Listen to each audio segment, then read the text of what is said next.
pababa na po. Pahintay na lang po. Salamat. Palamig po muna kayo. Salamat. Careful, Lola. Just that. Oh. Ay.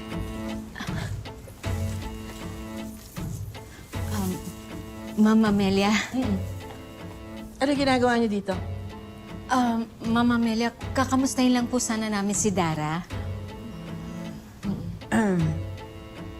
Nag-aalala kasi kami sa kanya. Kaya, dala ako ng prutas. Thank you po, tita. Tsaka, eto, sariwang isda. Ano yan? Isda. Oh. Thank you, Charisse. You're so kind. You're welcome to stay. Pero, itong si Minchi, hindi. Alam ko, ayaw mo sa akin. Hindi ikaw pinunta ko rito. Si Dara. Alam ko rin. But this is still my house. And I have the right to drive away anyone that I don't want to. So, Dara is in full agreement dahil ayaw ka rin niyang makita. Kaya, get out!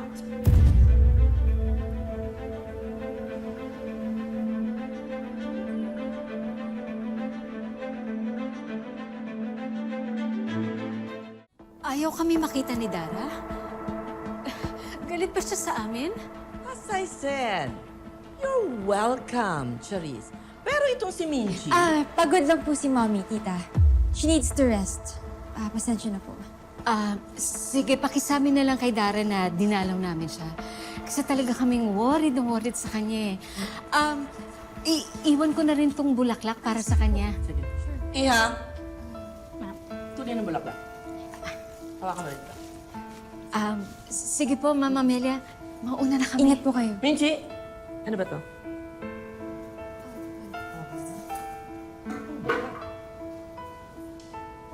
Don't leave this garbage here. Bawal ang malansa sa pamamahay ko!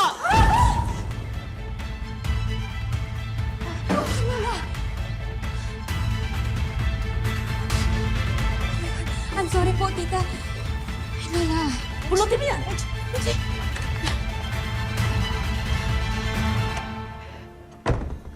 Lola, bakit naman po ginawa yun? Yan naman nagkakalo ng ganyan. Baho, di ba? Mom, I don't understand. Kahapon okay naman kayo Bakit ngayon ayaw niyo sila makita? Basta ayoko lang. Nagising ka na ba, Dara? Dapat lang. Si Tio yung totoong tatay ni Jenny. Kung walang aamin, hindi mako-confirm. Wala nang ibang makakalam. Ha? Pare, siguraduhin mo lang, ha? Gising na, Mama. Mabuti.